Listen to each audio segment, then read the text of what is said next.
Please welcome Nadav Zafrir, CEO of Team8 and ex-commander of Unit 8200. Well, first of all, this is great, and thanks everybody for joining us. I didn't get 8 minutes, I got 7.5. About a month and a half ago, actually on the 12th of May, we were in Rethink Cyber Singapore, which is a similar event. It was our first time in Singapore. We had a great event. My 8 minutes was about the phenomena that is about state-level capabilities coming out to the internet and being commoditized and weaponized, and what that means for cybersecurity and how we should deal with that. That was the 12th of May. The next morning, I was in London, and WannaCry came out. This is literally the next morning. This is in the airport. I took this picture, so forgive me for the quality.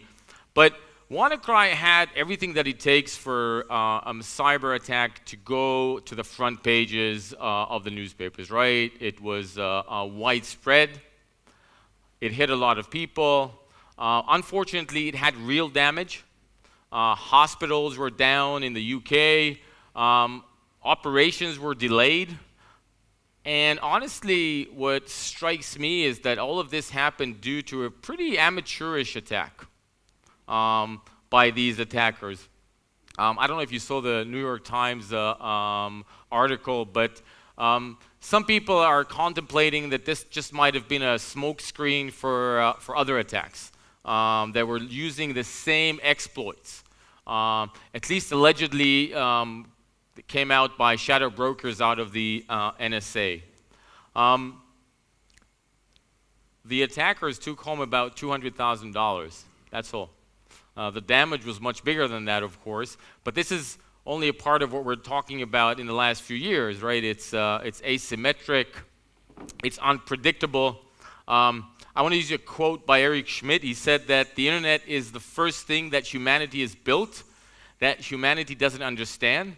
It's the largest experiment in anarchy that we have ever had. Hasn't changed much. So the question is, are we ready for this hyper-connected world that we're about to experience in the next few years?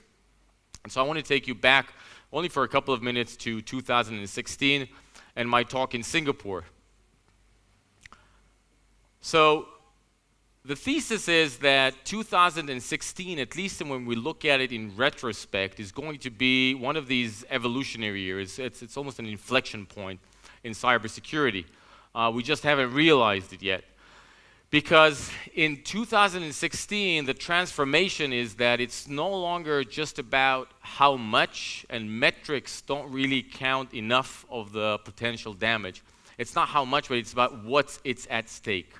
And I think that what's at stake is and I don't want to be too bleak in this afternoon in sunny Tel Aviv, as Liran said, and we are going to have a great party afterwards, but attackers are going after the foundations of civilization. If you look at 2016, it starts with the Ukraine, electricity, then it goes to Bangladesh, we've got our digital transfer systems, then it goes to the internet itself with the Dyn attack, with our Mirai malware, if you remember, and finally the elections in the US. Wow. And then one of the attacks that hasn't been publicized enough, I think, is the attack on DocuSign. I don't know how many of you use DocuSign, but again, it's about trust. And when you zoom out from this, the question is, where is this taking us? What's going to happen when IoT becomes really prevalent? Not that I understand what IoT is. We have Rick Echeverria from Intel, and maybe he'll tell us. But what does that mean? Do we really have what it takes to support the convergence of cyber and our physical systems in the next few years? And so this is what Team8 is all about. It's about tackling the biggest challenges of cybersecurities. We believe that our mission is to build companies that are innovative and disruptive because we believe that our industry, the cyber industry, should not just create security, but be an enabling process or an enabling platform that enables all the potential prosperity that comes with hyperconnectivity, with computing power, and so on and so forth. And so these events are all about that. It sometimes seems overwhelming. I think getting together with the most prominent experts in the world, the actual users, the people that actually have to go home every day and take care of our security of our systems, bringing everybody together, challenging it, has a great effect, and that's why we're doing Rethink Cyber today. We've held it. This is the second time we're doing it in Tel Aviv, and we do have great speakers today. I'll briefly go over the speakers. First and foremost, we've got two special guests. First is my good friend, General Alexander Keith, former head of the NSA and now the CEO of IronNet, which are doing similar things, coming out of the Intel organizations and trying to create a safer cyber world. And Keith will be examining the global state of affairs. Dave DeWalt, former chairman and CEO of Fire and McAfee, who just joined our board, will talk about the threats that we see in our industrial landscape, to be followed by Rick Echevarria, VP and General Manager at Intel, who will talk about what it means that when we have an exponential growth in devices and applications, what does that mean for cybersecurity? And then Lisa will take us through the future of networks that can actually automatically think and react.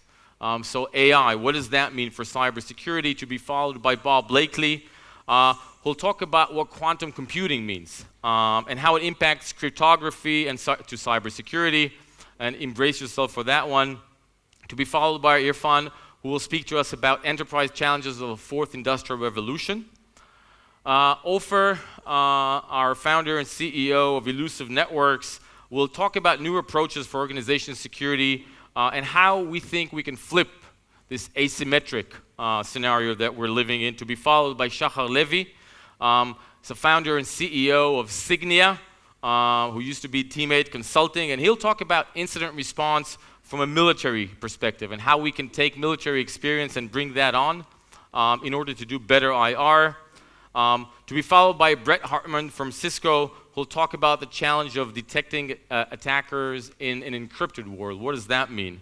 And then Karsten Knoll, who is a cryptographer himself, will do a case study demonstrating challenges of integrating and security legacy system, and what's that all about. This is what it's all about. We are about to have a great week. Thanks a lot for being our guests here. We're going to have these talks and then go and have fun. Thank you very much.